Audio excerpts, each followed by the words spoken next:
I think it's a very similar debate, at least if you would use Senator Allen's words. I mean, he's saying now we should use this debt ceiling as a lever to get spending controls. Okay?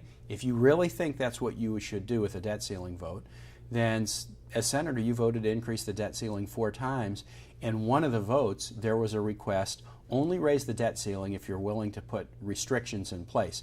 They're called pay-go restrictions, and the pay-go restriction is pretty simple. The Senate can't pass a bill that spends money without finding the dollars to cover what they spend. Senator Allen voted against that.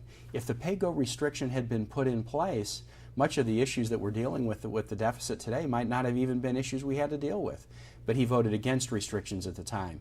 The only thing that's changed is it's a different president, and they've decided that they're going to use this leverage in a different way. But I think, again, the good news is there's a solution to this. There are 2 deficit reduction packages on the table right now, one a $2 trillion one a $4 trillion one that the president and the vice president have been negotiating.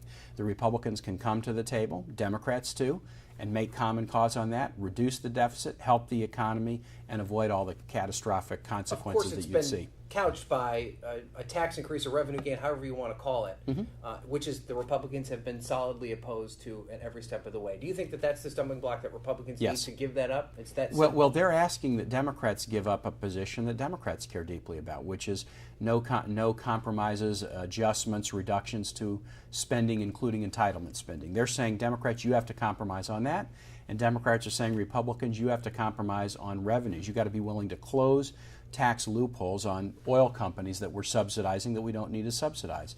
You need to be willing to let the Bush tax cuts expire at the top end. Remember, when the Bush tax cuts were put in place, they were made temporary for one reason and one reason only.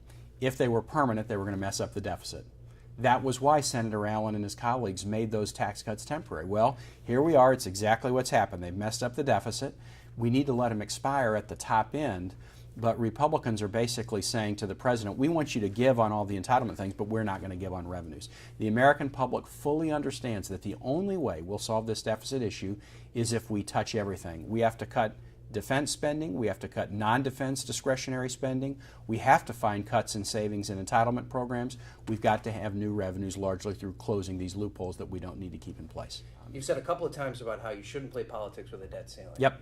The president himself has been accused of playing politics with the debt ceiling when he was in the Senate, when he voted against it. Was he wrong to make that vote against the debt ceiling when he made that vote? You know, Ronan, I'll tell you, I'm not a student of that particular vote, so I don't know, for example, did he say he was voting against it because he wanted to do something like pay-go restrictions? To do something like a pay-go restriction or something like that, that's not automatically in bad faith. But you know, why not have the discussion? But for people to brag that, you know, we're going to use this as leverage, you know, to try to get what we want, you don't use economic catastrophe as leverage. You don't use government shutdown as leverage. You don't use threatening seniors not getting Social Security checks or veterans not getting veterans benefits as leverage.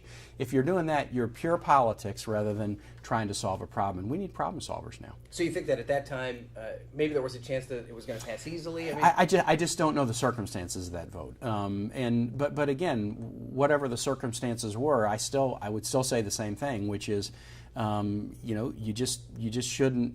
You shouldn't be going around saying this is all about political leverage, or as Senator McConnell said it yesterday, after all these months of talking about the deficit, we don't really want a deal. We don't want a $2 trillion deficit reduction deal. We don't want a $4 trillion deficit reduction deal. And remember, Ryan, the $2 trillion deal was all cuts. There's no revenues in there. We don't want a deal because if we do a deal, it might help President Obama. It's not President Obama that's the issue here. It's the country.